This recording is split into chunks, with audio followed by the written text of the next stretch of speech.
আমার জীবনটা তো তুমি শেষ কইরা হারাই গেলা। ভালোবাসা দিবা না আগেই বুঝছিলাম, তারপরও পাগলের মতো তোমারই ভালোবাসছিলাম। এই শহরে ভালোবাসা যাবে, কিন্তু ভালোবাসার মানুষটাকে পাবো এমন আশা করা যাবে না।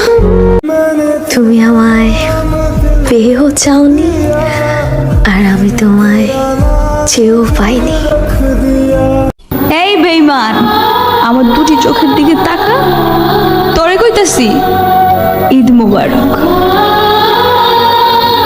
আরে আমার বেঈমান কলিজা, কার জন্য কাঁদিস? যে আমারে পাগল বানায় ফালাই গেছে। কালকে তো তোমার বিয়ে, সবাই তো তোমাকে অনেক কিছু উপহার দিবে। আমি তোমাকে কি দেব জানো? আমার জানাজা। মনটা আমার ভাঙে গেল। নিজের না তো, সেজন্য বুঝলা না।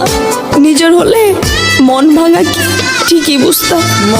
ভালোবাসার শব্দটা ব্যবহার করে কত কলা কৌশল কাটিয়ে আমাকে ইউজ করলা, অবশেষে আমাকে ছুঁড়ে ফেলে দিলা। যদি সময় পাও তোমারে কইতাছি আইসো আমার জানা যায়। ফেসবুক মেসেঞ্জারটা কবেই ডিলিট করে দিতাম। আমি এখনো আশায় থাকি ওই বেঈমানটার একটা মেসেজ যদি আসে। আমার সোনার ময়না পাখ। ভালোবাসা তো আপনি শিখাইছিলেন, কিভাবে বলতে হয় শিখাই গেলেন না যে। অন্যের হইস দেখে আমি কষ্ট পাই নাই, আমি কষ্ট পাইছি তুমি যে আমার ছুঁয়ে কসম কাটছিলা আমার হইবা, সেই জন্য মনটা আমার ভাঙে গেল। নিজের না তো, সেজন্য বুঝলা না। নিজের হলে মন ভাঙা ঠিকই বুঝতা।